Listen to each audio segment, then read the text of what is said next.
You wake up tired, like every day, even after a full night's sleep. You check the clock, already dreading the commute to work. You rush through breakfast, scroll through emails, and tell yourself, just get through the day.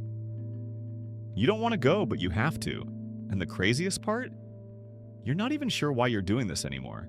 You work all week, and somehow you barely get to save anything, if anything at all. Rent, bills, groceries, maybe a weekend dinner to reward yourself for surviving, but there's nothing much left. It's like you're stuck on a treadmill that never stops. You're not running toward anything. You're just trying not to fall behind.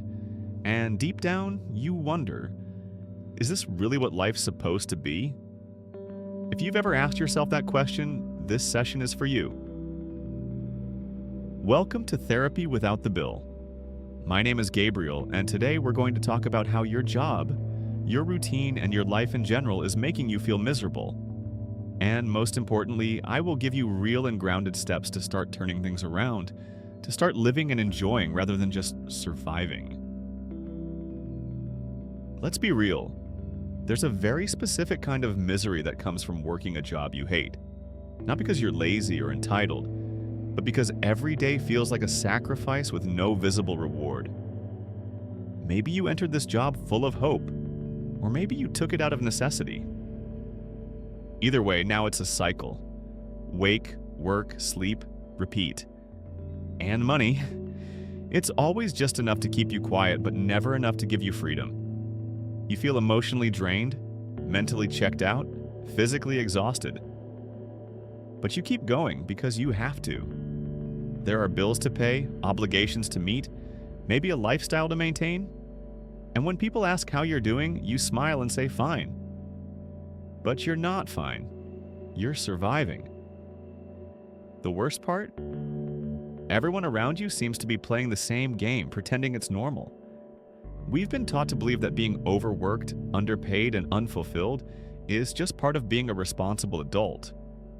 You might even feel guilty for complaining because you're lucky to have a job, right? But deep down, there's a voice that keeps asking, what if this isn't how it's supposed to be? That voice isn't wrong. That's your clarity breaking through the noise. And it's trying to tell you something important. So why do we stay stuck in this loop, even when we know it's making us miserable? It's not just fear, it's conditioning. Since we were young, we've been fed a very specific formula. Go to school, get a good job, make money, and one day, if you work hard enough, you'll be happy. But here's what nobody told you. This formula wasn't designed for fulfillment. It was designed for compliance. It keeps you working, buying, consuming, obeying, and money becomes the leash. Financial pressure is one of the strongest forces keeping people trapped. You're not just working to live, you're working to keep up. With rent, with debt, with social expectations. You start organizing your entire life around money. How much you need, how much you lack, how much more would finally make you feel free. Add to that the psychological side. We attach our identity to our careers. Your job becomes your worth. Quitting, or even just admitting you're unhappy, feels like failure. We stay quiet, stuck, because no one wants to seem like the one who couldn't handle it. But here's the truth. Staying stuck is not strength. Numbing your emotions to survive your job is not noble. If you're miserable, it's because your life is out of alignment with your values and your purpose. And the longer you ignore it, the louder it gets. Here's the shift that changes everything. You are not trapped. You're trained to feel trapped. You were trained to think a stable paycheck is the ultimate goal. Trained to believe quitting means failure. Trained to think discomfort and burnout are the price of being an adult. But you're allowed to question the system. More importantly, you're allowed to leave it. Money matters, absolutely. But money is a tool, not your master. You don't need to become rich to escape the rat race.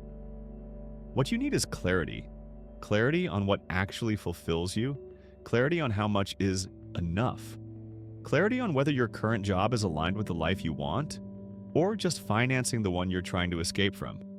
When you stop seeing money as the goal and start seeing it as fuel for freedom, everything shifts. You can begin making career decisions based on your values, not just your salary.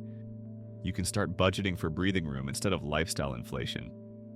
You can stop asking what pays more and start asking what costs less of my soul. You're not lazy for wanting out, you're awake. And the truth is, you don't have to burn everything down to start over. You just have to stop pretending you're okay with being miserable. Let's talk solutions. Here are 3 practical, actionable ways to start moving toward freedom without blowing up your life. 1. Define your enough. Most people never ask, how much do I really need to live the life I want? Sit down and calculate it, not the fantasy version, but the life where you feel comfortable, content, and free. You'll probably realize you need less than you think. That number becomes your compass. 2. Shrink the trap. Every recurring expense is a shackle. Every unnecessary lifestyle upgrade is more weight in your backpack. The smaller your monthly obligations, the greater your flexibility. Cut what doesn't serve you. Don't buy escape through consumption. Buy freedom through simplicity. 3. Build the exit plan. You don't need to quit tomorrow, but you need a plan. That might mean saving aggressively, starting a side project, upskilling, or slowly shifting into a different career path. 1 small move per week. That's it. The goal is not impulsive escape, it's strategic transition. Every week you delay change, you reinforce the idea that misery is normal. Every week you take action, even a small one, you reinforce that freedom is possible, and it's coming. You were not born to wake up tired, go to a job you hate, and numb yourself on weekends just to do it all again. The system may have taught you that this is life, but it's not. Life is what you build once you stop handing your energy away without questioning where it's going. You don't have to hate your job forever. You don't have to stay quiet. You don't have to live paycheck to paycheck and call that success. You get to choose again, not impulsively, but intentionally. Start where you are. Define your enough. Move slowly, but move. And remind yourself every single day, freedom isn't found in the money you earn. It's found in how intentionally you live. If you liked this session, if it helped you, or if it moved something inside you, subscribe, leave a like or a comment. There are many more sessions available and many more on the way. And who knows, one of them might just arrive when you need it most.